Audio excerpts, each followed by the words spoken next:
Hello my dears, welcome to my YouTube channel. It's me Vichu. എനിക്ക് എപ്പോഴും എന്തെങ്കിലും കഴിക്കാൻ തോന്നി എനിക്കത് അപ്പം തന്നെ ഉണ്ടാക്കണം കേട്ടോ.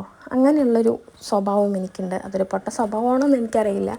അപ്പോൾ ഇന്ന് എനിക്ക് ഗോതമ്പ് കൊണ്ട് ഇലയടയാണ് കഴിക്കാൻ തോന്നിയത്. പക്ഷേ എനിക്ക് ഇലയിൽ പരത്താനും ഉണ്ടാക്കാനൊന്നും വയ്യാത്തതുകൊണ്ട് തന്നെ ഞാനതിനെ കൊഴുക്കട്ടയായിട്ട് ഉണ്ടാക്കിയെടുക്കാമെന്ന് വിചാരിച്ചു കേട്ടോ.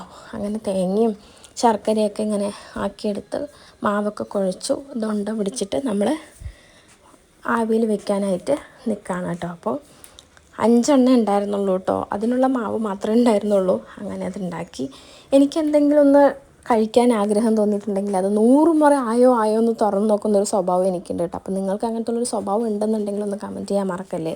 എനിക്ക് എല്ലാത്തിനും ധൃതിയാണ്. അങ്ങനെ കാത്തിരിപ്പിനൊടുവിൽ അത് വെന്തു ഗൈസ്. അപ്പോൾ ഞാനത് എല്ലാം എടുത്ത് വേറൊരു പാത്രത്തിലേക്ക് മാറ്റുകയാണ് കേട്ടോ.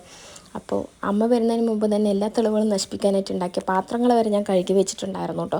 അങ്ങനെ ഞാനും മോളും കൂടി ഇരുന്ന് കഴിക്കാൻ ഉണ്ടാക്കിയ പാത്രം കഴുകിയെങ്കിലും ബാലൻസ് വന്നത് പാത്രത്തിലുണ്ടായിരുന്നു.